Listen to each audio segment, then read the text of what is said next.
Good morning, everybody. I'd like to welcome you all to today's manufacturing meetup series, which is taking place as part of our shared learning program.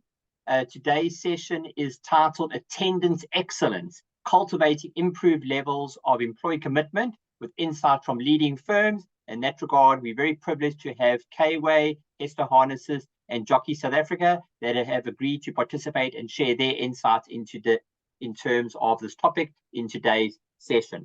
My name is Sean Ellis, and I'll do the quick welcome and introduction. I'll then be handing over to my colleague, Paige Sheriff, who will be facilitating the engagement session of today's event.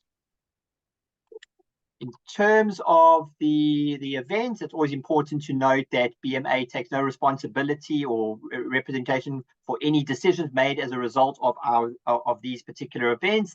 And it's also important to note that we at all times look to adhere to the competition law and that there should be no colluding that takes place as a result of these particular events or engagements that contravene the competition law. It's also very, very important that we thank our funders. And in that regard, we obviously need to thank the private firms that participate in our various cluster programs, being the Durban Automotive Cluster, the Durban Chemicals Cluster, the eThekwini Furniture Cluster, the KwaZulu-Natal Clothing and Textile Cluster, as well as the Cape Clothing and Textile Cluster and the South African Automotive Benchmarking Club. And also very important to thank our public funders, in terms of the eThekwini Municipality, Invest Cape Town, and the City of Cape Town. Without our private participants, and in particular our public funders, these particular events would not be able to take place. In terms of today's session, as I mentioned, I'll do a quick welcome introduction. Paige Sheriff then will be facilitating the main section of the event, and we are very honored and privileged to have Belinda Wolf from K-Way Manufacturing, Paul Vermaak from Hester Harnesses, and Bruce McMurray from Jockey South Africa. They're going to provide some insights in terms of their approach to this particular issue, being attendance excellence. I would also like to encourage everybody to utilize the chat feature in Zoom to post any questions, which we will definitely come back to at the end of the session.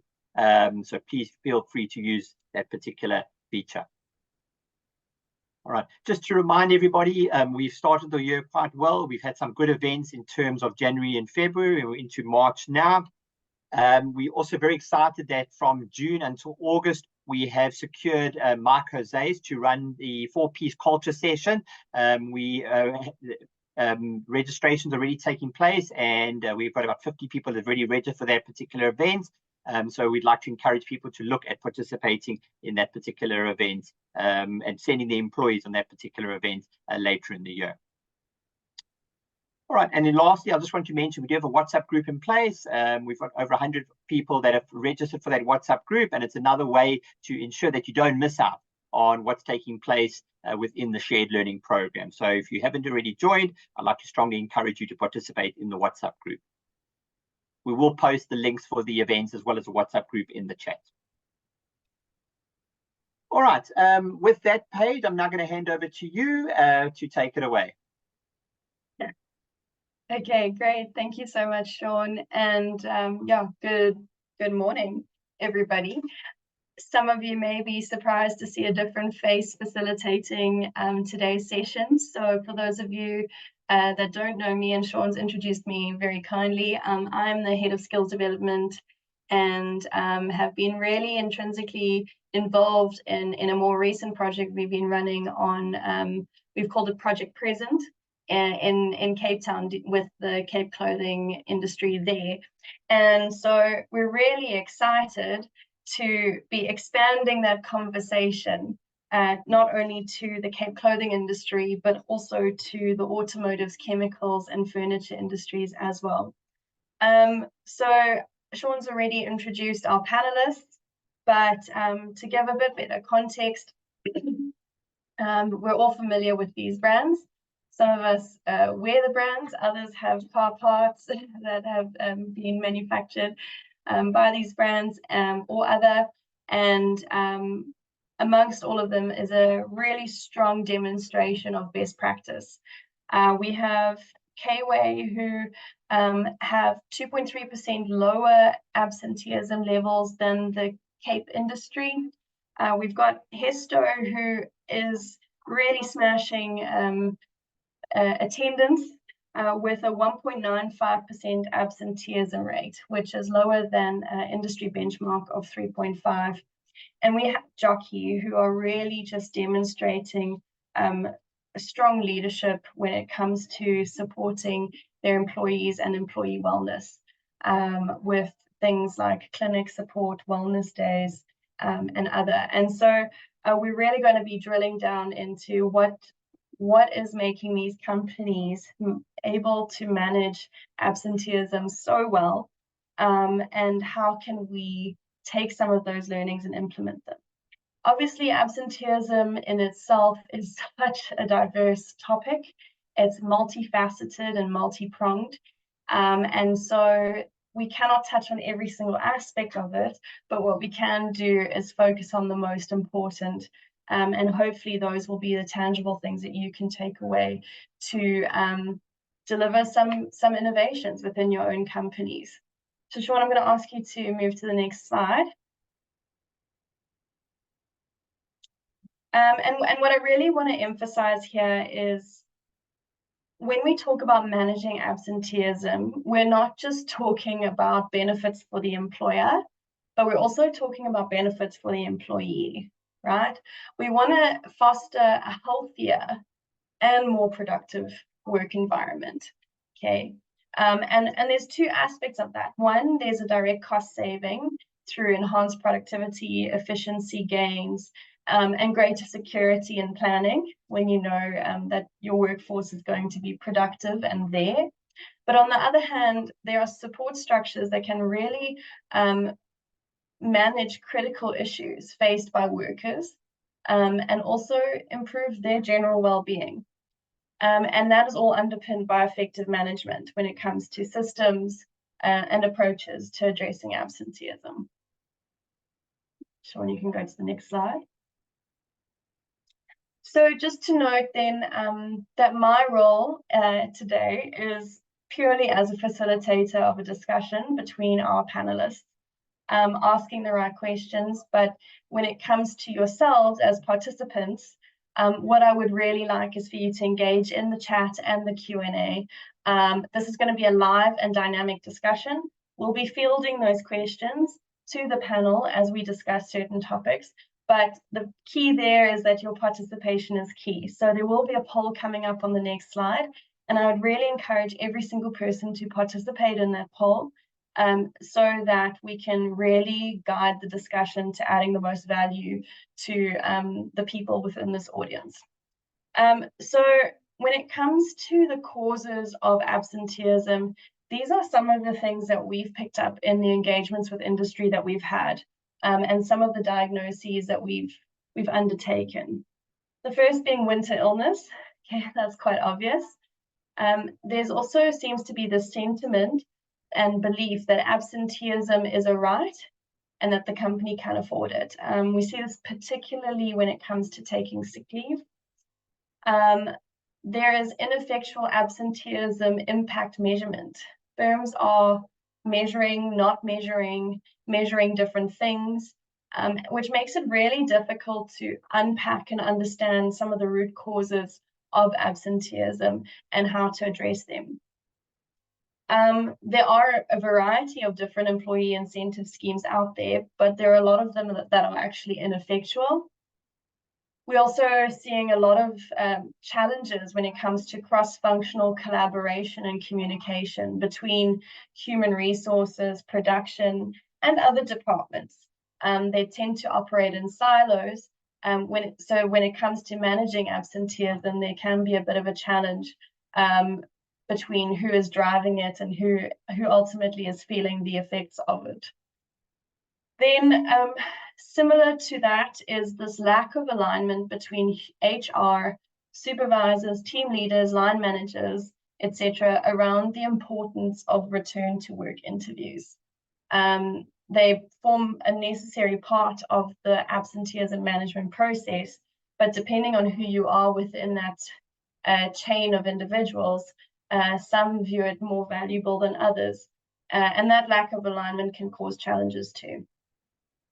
And then finally, there are managerial issues and/or leadership is not equipped to effectively manage disciplinary procedures and/or return to work processes. Again, meaning that that goes all the way from shop floor to senior leadership when it comes to handling people problems. How do you discipline someone, for example, or offer counseling to someone when perhaps you are sharing a community or transport with them, or on the other end, you're not equipped with the right qualifications to actually counsel individuals, etc. And there's a variety of socioeconomic challenges that arise just from the fact that the nature of the industries that we work in. So it can be a very challenging space for managers and people that are managing people. All right, so I see there are some hands starting to be raised. If I can ask for those raised hands to pop their questions in the Q&A or the chat, that would help us. Thanks. Sean, do you want to move to the next slide then? Right, so we're going to put a poll up, and there are 11 key themes that we seem to see affecting industry when it comes to absenteeism. And what I would like is for you to vote for the 3 that resonate with your company the most. So these are: 1, employees don't understand why absenteeism is a problem. 2, return to work interviews are not effectual in understanding and mitigating absenteeism. 3, monetary incentives based on individual attendance have not been successful. 4, absenteeism is most prevalent on long weekends, public holidays, and paydays. 5, disciplinary procedures are lengthy and ineffective in resolving absenteeism. 6, sick leave is depleted by October to December. 7, there are limited proactive absenteeism management programs in place. 8, there are lower levels of absenteeism in firms with more predictable production processes. 9, May to September has the highest level of absenteeism. 10, larger departments have higher levels of absenteeism than smaller departments. And 11, there are data limitations resulting in limitations to understanding absenteeism dynamics. So the poll should pop up on your screen. And if I can ask you all to select 3 of the options. All right, I'm just looking. Seem to have lost that poll feature. Karina, can you see the poll feature? Oh wait, there we are. Found it. So there we are. Launching it now. Thanks, Sean. All right, so you should see the poll on your screen, and you can select 3 that are most relevant to you.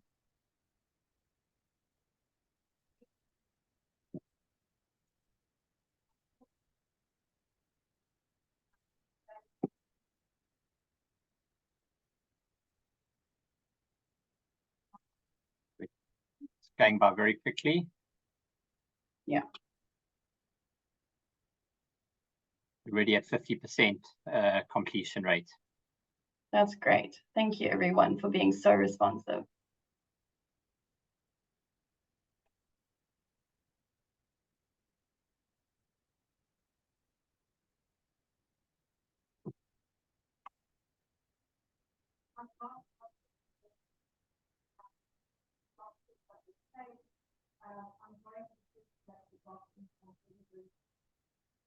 Going to give it maybe another 15 seconds. We had 70% participation, so just give it maybe another 10 seconds, and then we can stop. I think we've got a good sample.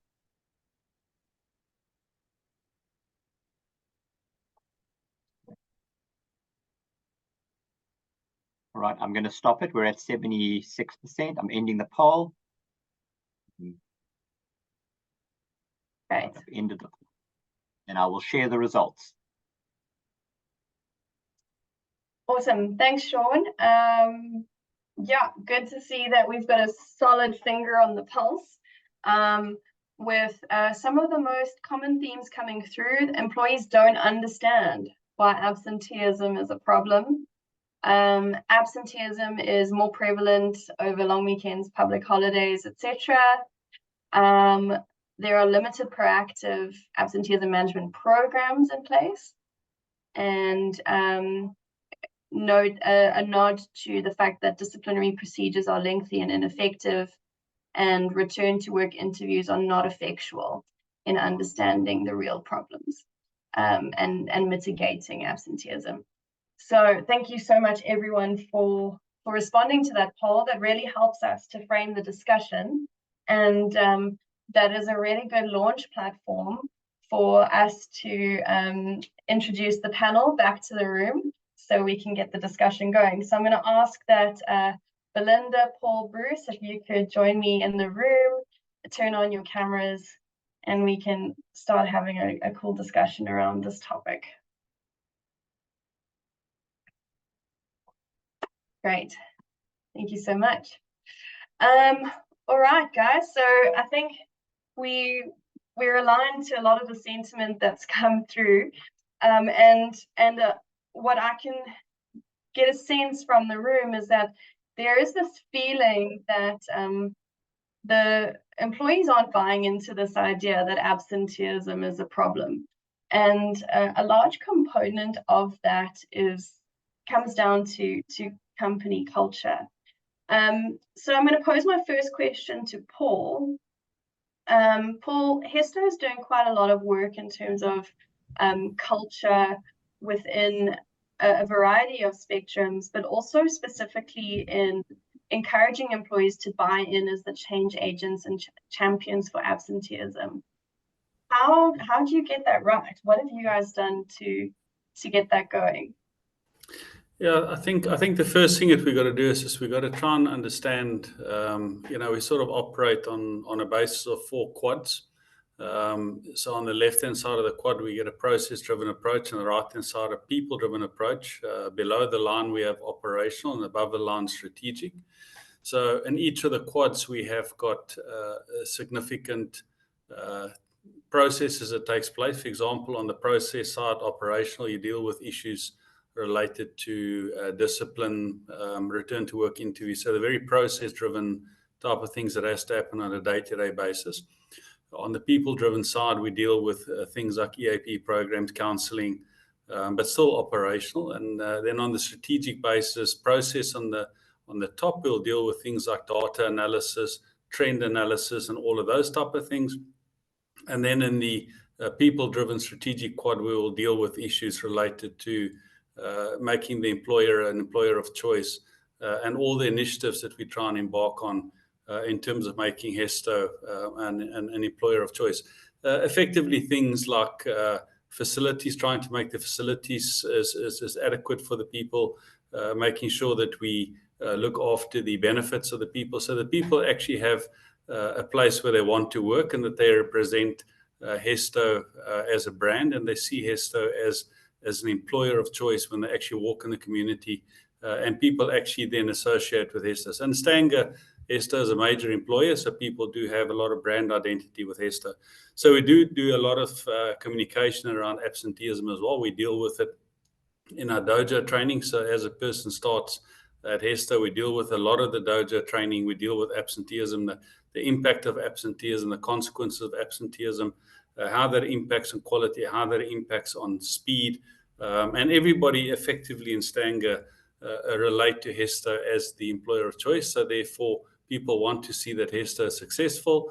So quite often when we have got, for example, issues in the industry, whether that might be taxi-related issues or whether that might be national-related issues, quite often we'll find that people at Hesto still come to work specifically because they're proud of the brand of Hesto and what it represents in KwaDokuza. So we place a lot of emphasis on the Hesto brand, and we work very closely with the employees. We work very closely with the municipality. We work very closely with the taxi associations.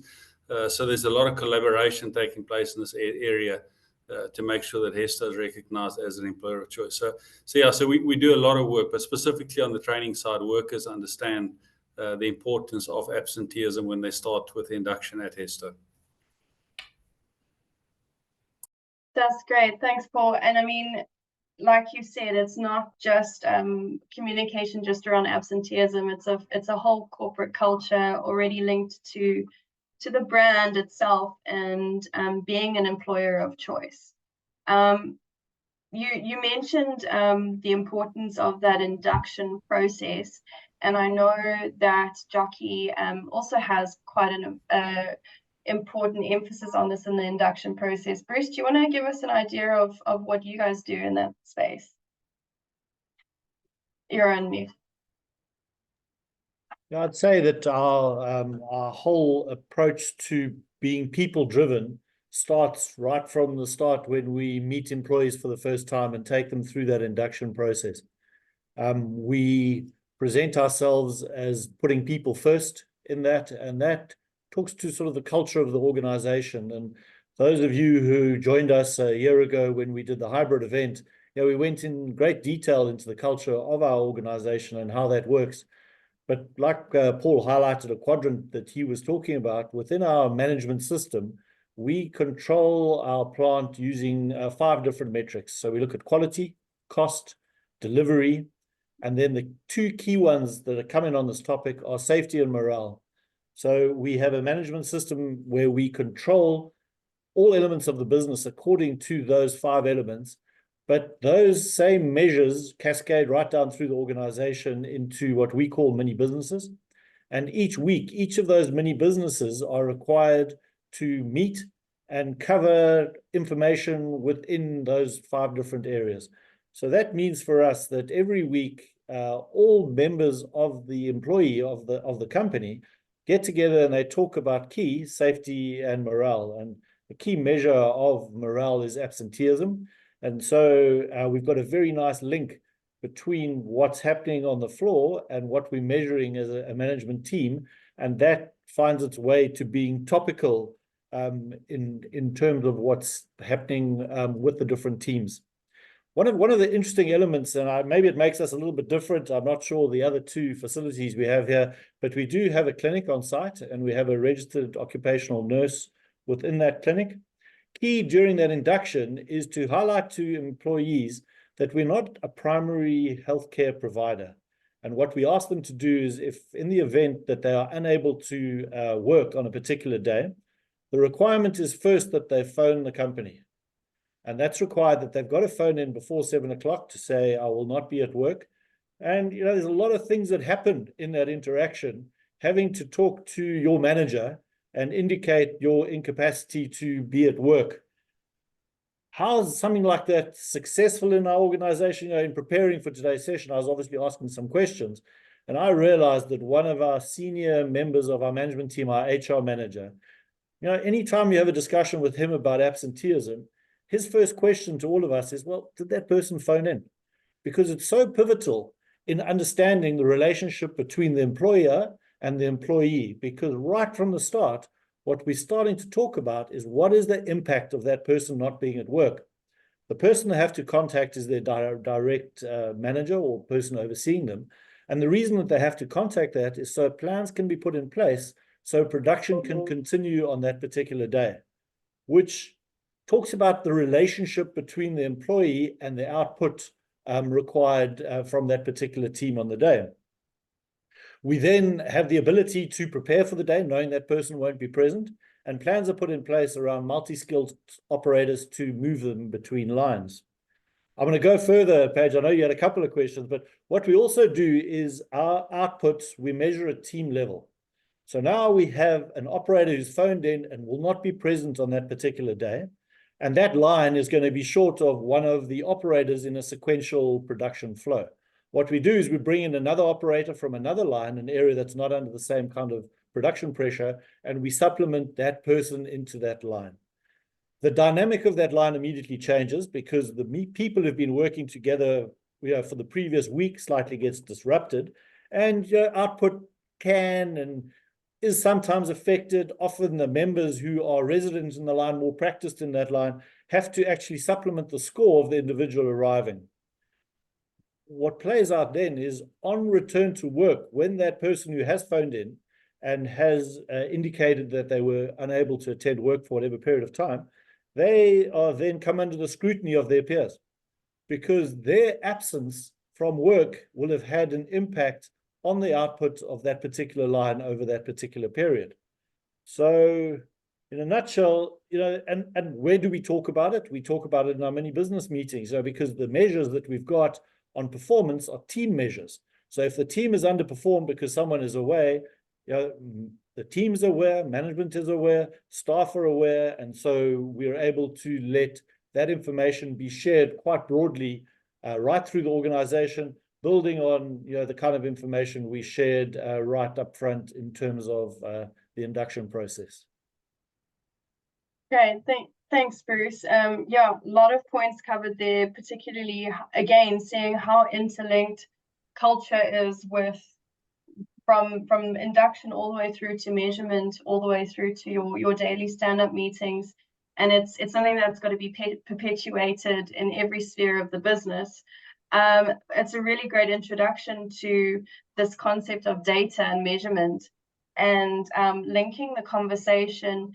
Belinda, you guys, as sort of also as part of this communication of culture of being present within the business, as well as in the measurement component, you guys visually display those metrics around your operations. Do you want to tell me a little bit more about your approach when it comes to visually displaying absenteeism figures, and how that has positively affected your management of absenteeism? Yes, hi there. So we have dashboards that are displayed. We have at the end of every month, we talk about the graphs that are displayed. So there's absenteeism. We can see it right throughout the year, the percentages of absenteeism. So it's very important that it's visually displayed. Everybody can come in and view it. And then also, on a daily basis as well, we actually email the absenteeism figures, so we can see if it's mainly directs or indirects, if the absenteeism is coming from the cutting room, whether it's on lines 2, 4, and 5. So we've got that information that's readily available.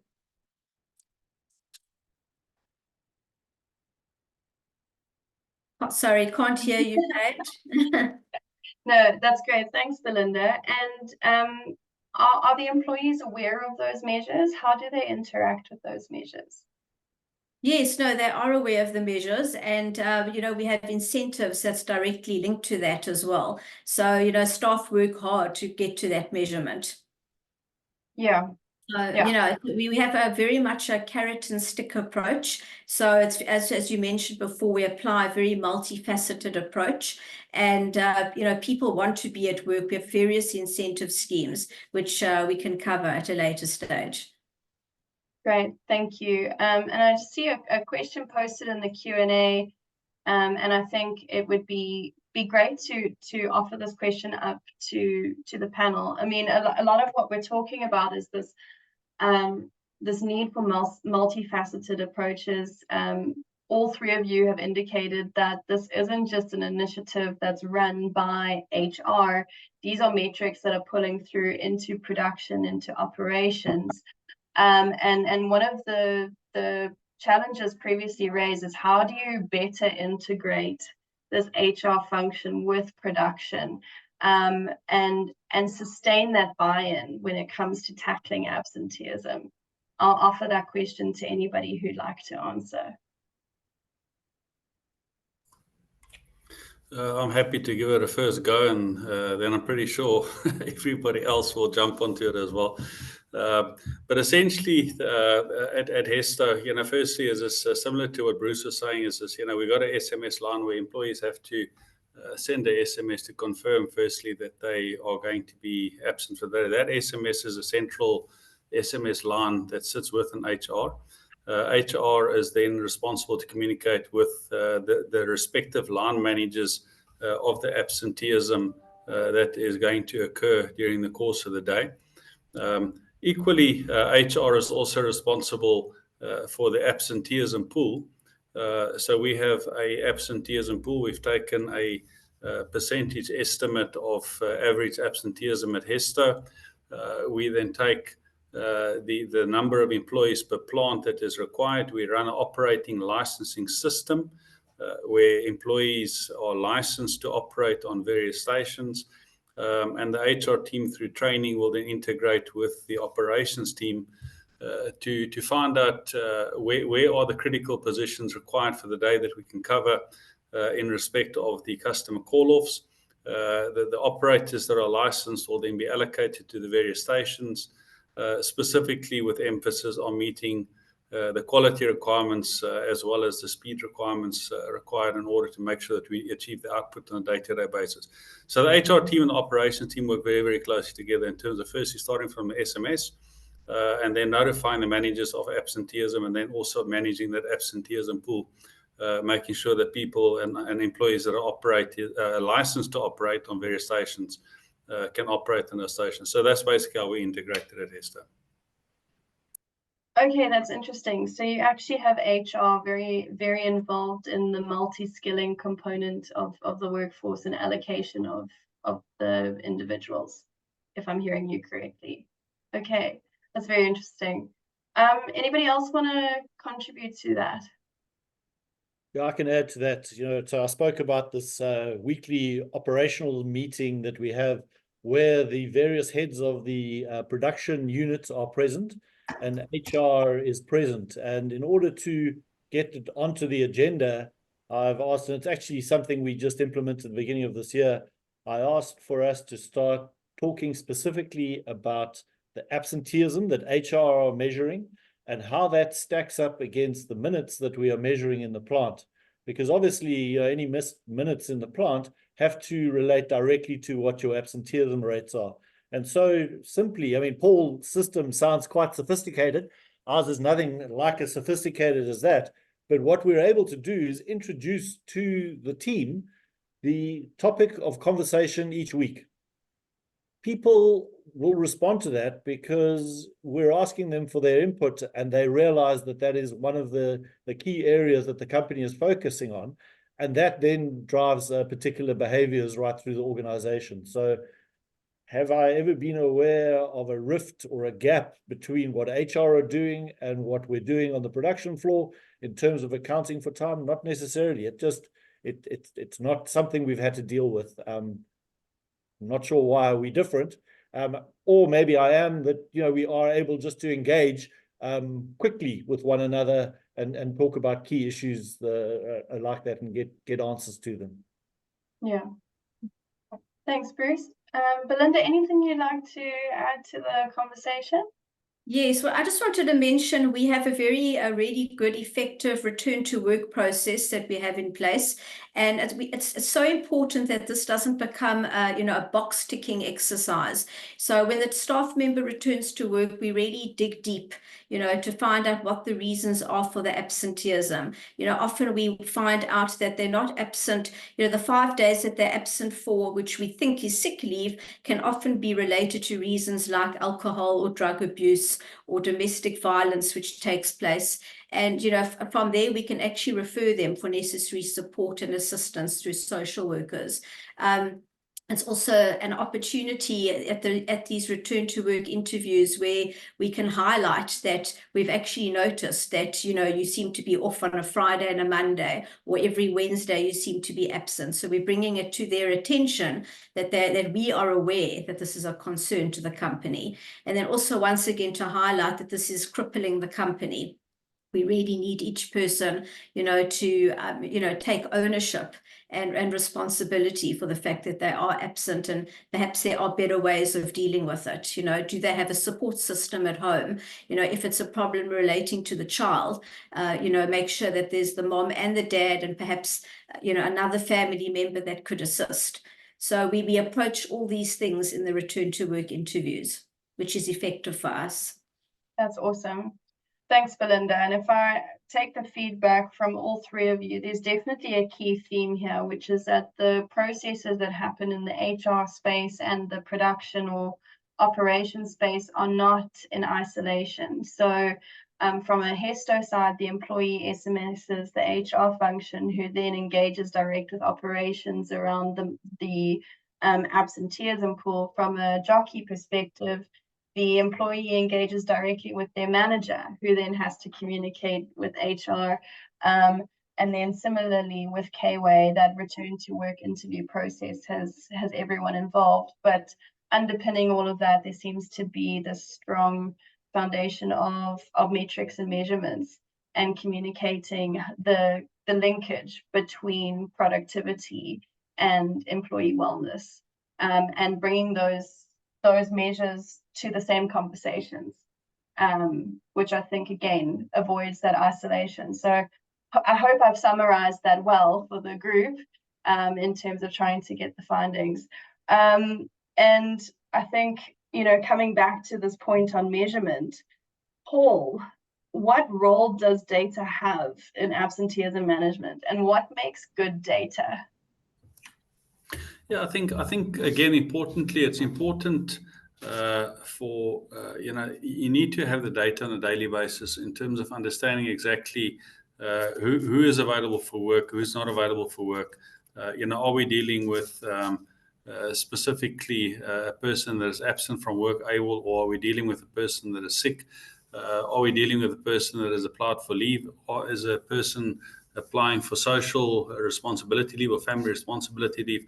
So we do have the categories that we devise in terms of the absenteeism that we are trying to manage, and specifically the two main categories that we are trying to manage is AWOL, and we're also trying to then manage sick leave. And as much as possible, we are trying to get people to take responsibility in terms of upfront applying for leave if they've got other issues, specifically if they got to apply for, if they got to take care of family responsibility issues, or if they got to take care of personal business. We actually do encourage people to take leave so that we can actually plan for that absence upfront prior to the absenteeism actually happening. That allows us to actually manage that absenteeism then with the absenteeism pool. So the absenteeism which we don't want is unplanned absenteeism.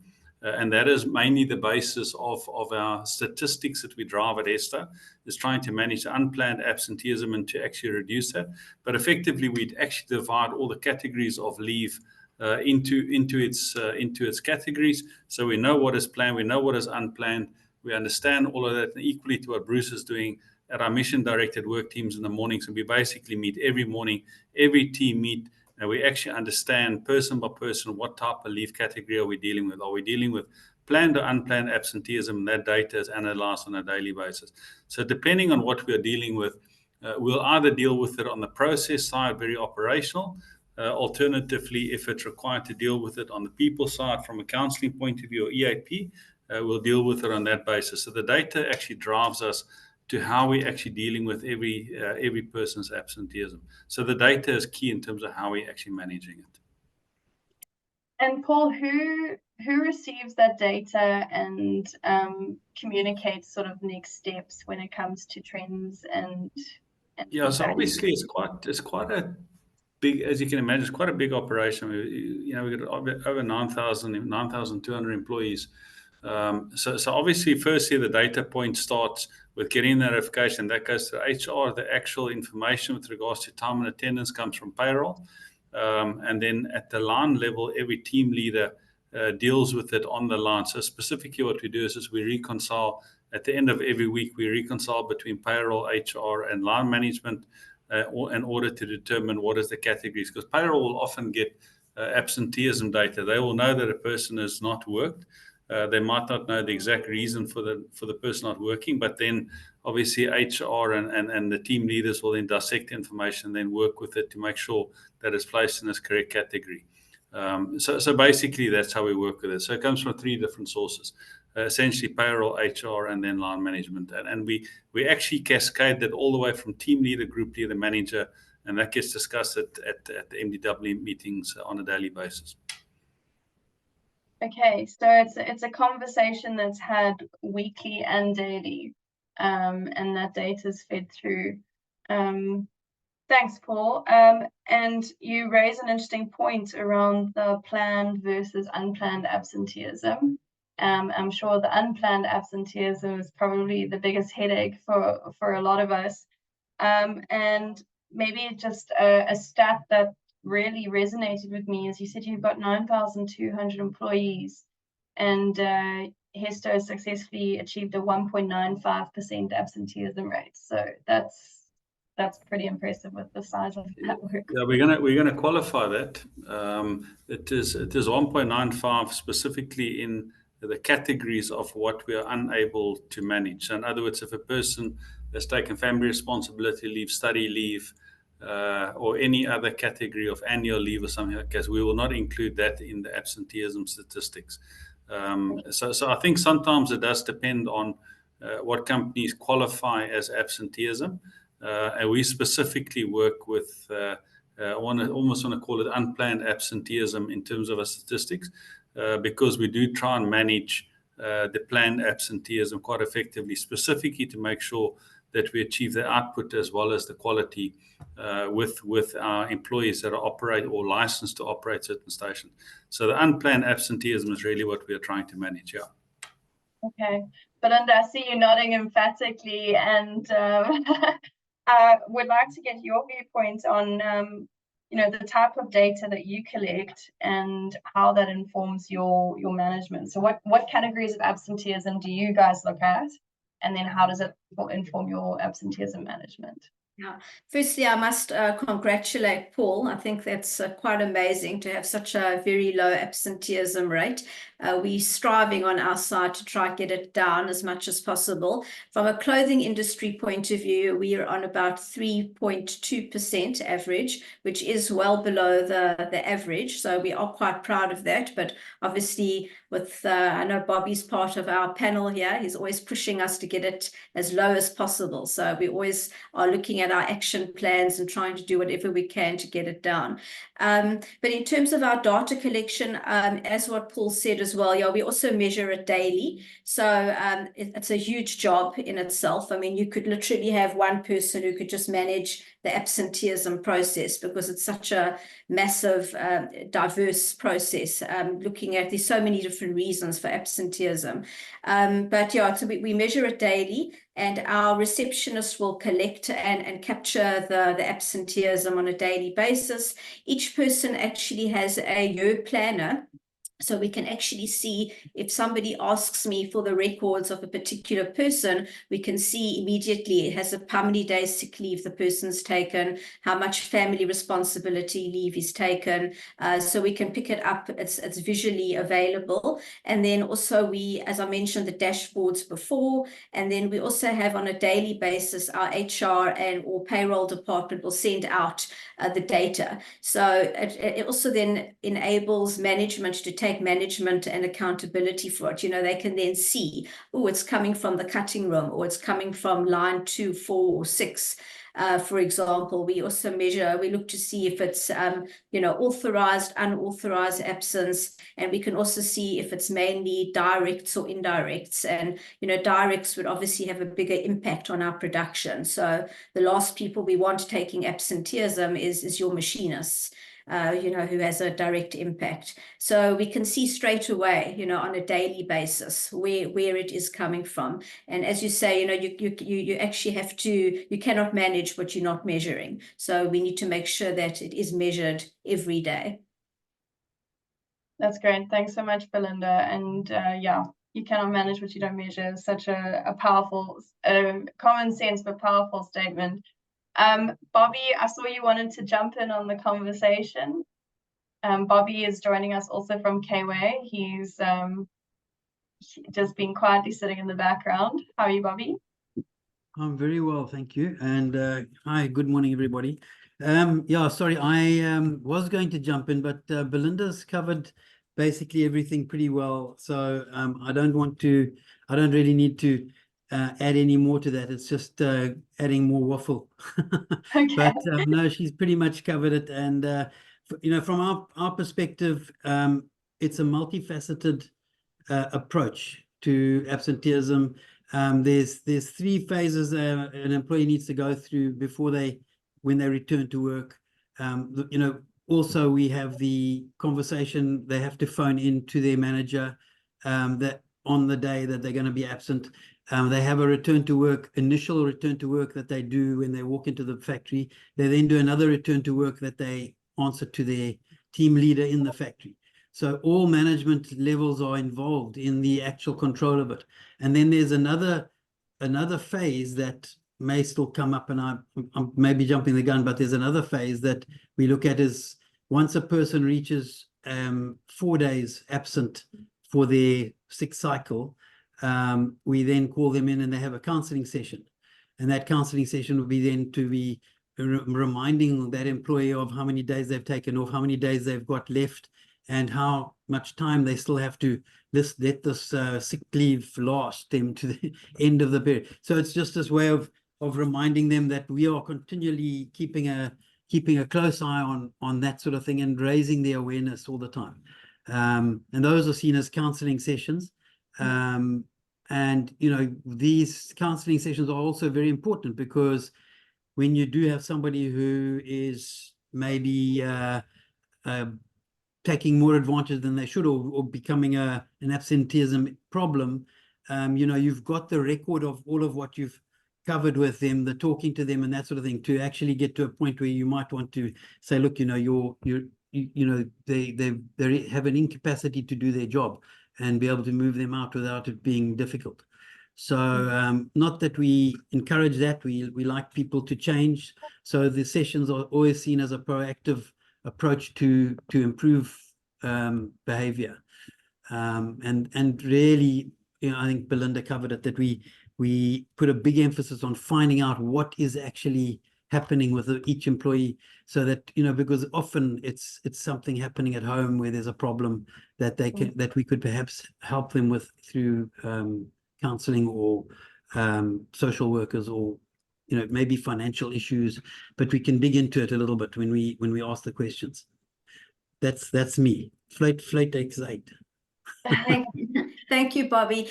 Just to add to that as well, I think it's important just to mention we need to differentiate, you know, between the two different kinds of people that you have. You know, the one being the abuse of sick leave, where we find the abuse with we call them the weekend special type of people, where we see the patterns emerging, versus people that really have a genuine problem, you know, whether there is a genuine illness, or, you know, whether there are problems at home that require support and assistance. So, you know, one needs to manage these two kinds of people differently, and you need to have the EQ in place to be able to effectively manage the two different kinds of people and the different processes that you follow regarding a person that is genuinely ill, that requires support and assistance, and those that are genuinely abusing the system. Yeah, I think you raise a really valid point, Belinda, and it kind of sparks in my mind. A lot of the time when we think about absenteeism, we hone in on the negative side of, like you said, the weekend specials. But coming back to how we introduced the session, employee wellness and well-being is an extremely critical, important point. And pulling that into this data analysis, like you said, you can start picking up trends, and the data helps to pick up the trends, and this return to work process helps to drill down into the why.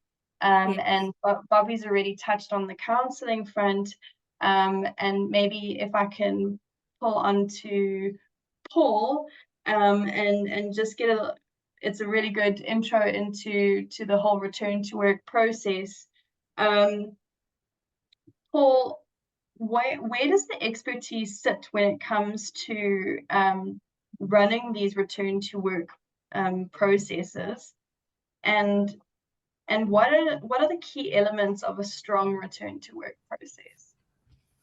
Okay, firstly, I want to say is I think you know, return to work is kind of, I think, accepted in an industry that everybody does it. I know that there are some companies that does it more effective than other companies.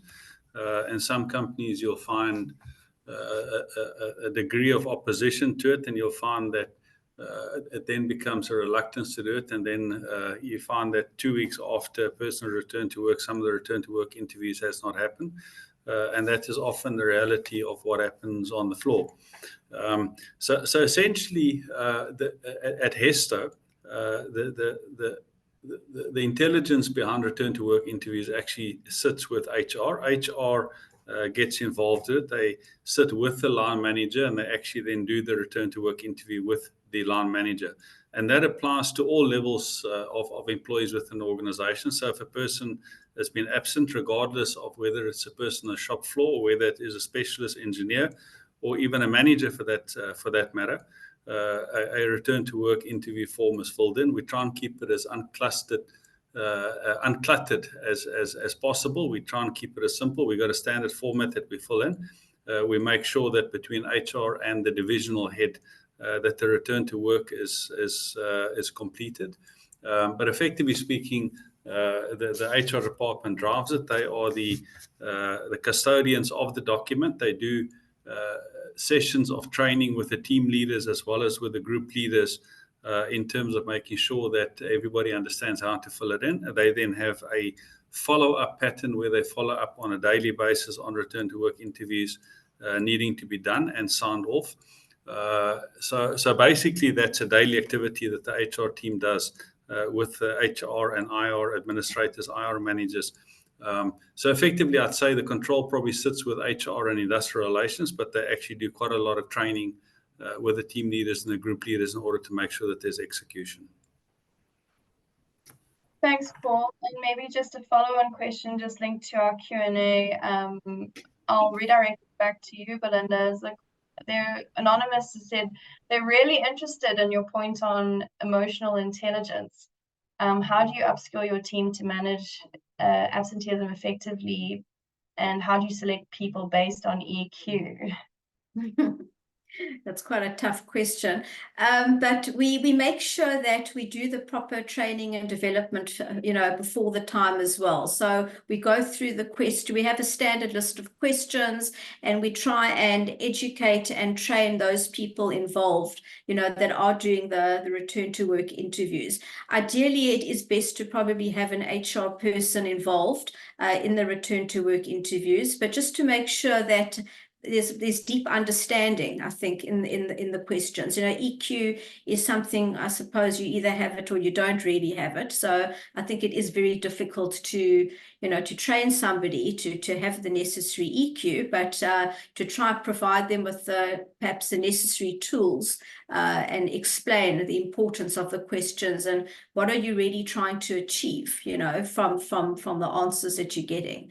So I think that the important thing is to ask the right questions, and if you can see that the person is perhaps trying to hide something or is feeling a little bit more insecure, you might want to refer them to the HR person who can perhaps speak to them privately, and that person might be more comfortable perhaps to talk about it privately, with the HR person, as opposed to maybe the production person who might be handling it on their own.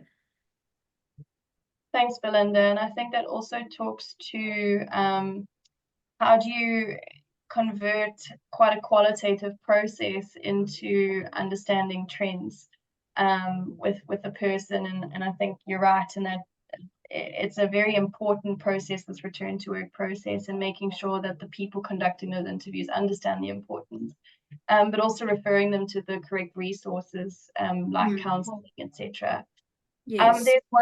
There's one final sort of section that I really want to quickly cover, and the question was asked in the chat, which was, how are we handling the pink eye outbreak in KZN? Bruce, I know you guys run a variety of wellness programs, and I actually recall pink eye being something you've had to deal with. So perhaps I can pose that question to you, and you can also just give us an indication of what types of programs Jockey is running. Yeah, I can do that, no problem at all. I just want to build on what Belinda was talking about first around this relationship with the staff and the requirement for EQ.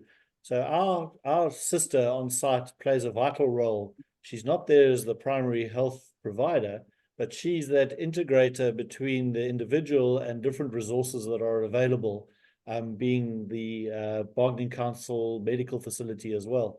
But in the process, what she does is she builds up a very strong relationship with the different staff. And, any nursing sister in South Africa, they're generally quite tougher because they've come through quite a tough environment. And I would say, if you were to describe her to anyone, she's quite a tough person. But in some instances, that's exactly what's required in order to help people get the best outcomes for themselves. So, that relationship between company and staff member, a lot of our reliance is on the relationship she's got with staff, particularly with staff who are dealing with long-term illnesses. And I mean, in South Africa, there's a whole host of things that people are managing on an ongoing basis, and they're able to form a relationship with her. She then also, with her relationships with industry, brings to us different events that we can do throughout the year. So immediately we go to breast cancer around August, September, because that's very topical. So we will organize for examinations to be done and a whole host of different things relating to people looking after themselves in that context. AIDS Day is another thing that we then focus on. So what we really look for is things that are happening in and around us that we can bring into the organization, take full advantage of the skills she's got to expose as many of our staff to the relevant people who can help out. So most recently, to get around to the pink eye, we've got this huge problem with pink eye in Durban specifically at the moment.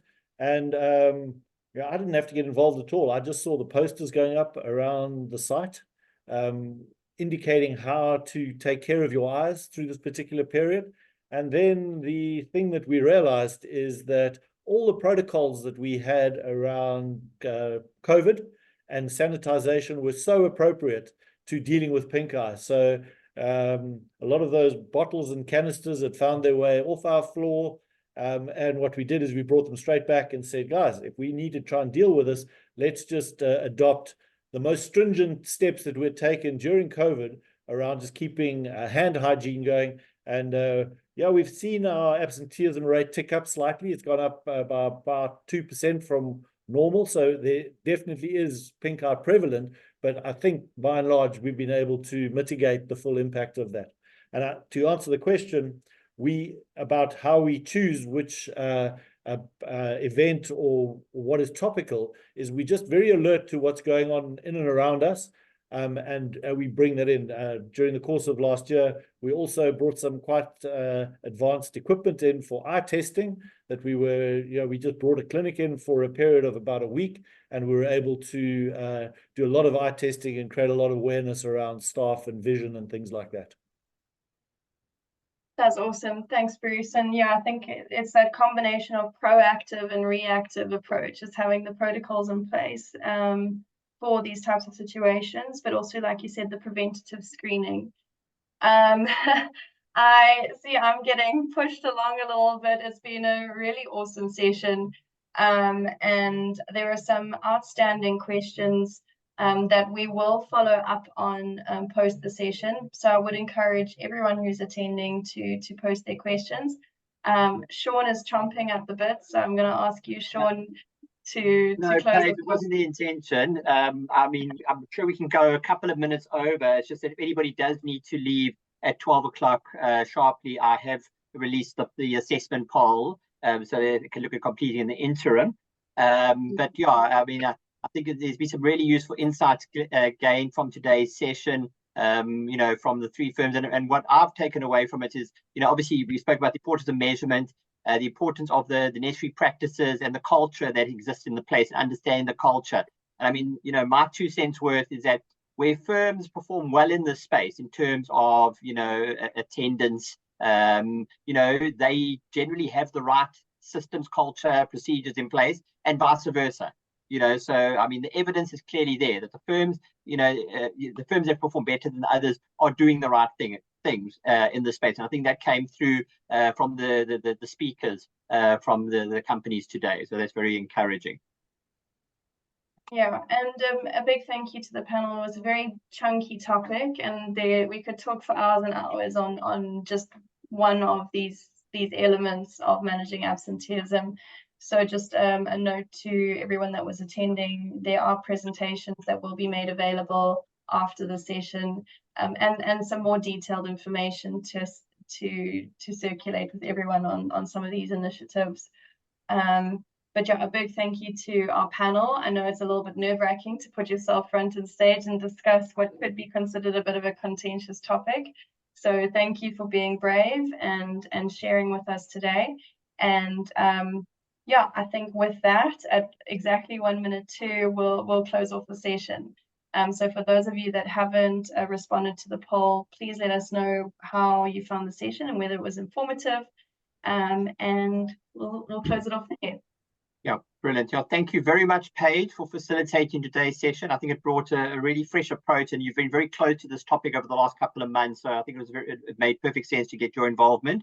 Obviously, thank you very much to the panel participants, Bruce, Linda, Paul, as well as Bobby, for sharing your insights in terms of how your companies perform in the space. Thank you very much to all the participants in today's session. Obviously, thank you very much to the public sector funders for their ongoing support. I have posted in the chat the WhatsApp group links, as well as the link to the 4Ps culture session, which is taking place later in this year. We're strongly encouraging companies to enroll their employees on this insightful session, which will be run by a world-renowned expert in this space.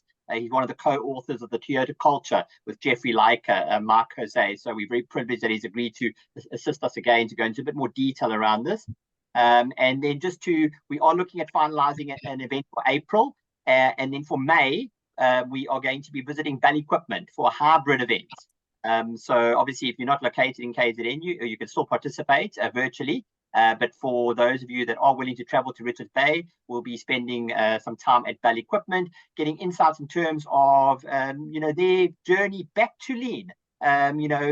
Looking at how they have sort of re-embarked on their lean drive and sharing their insights in terms of the lessons learned. So obviously, looking very much forward to that particular event, and we will be making a video of that company as well, so you'll be able to get real insights in terms of what's happening in that space.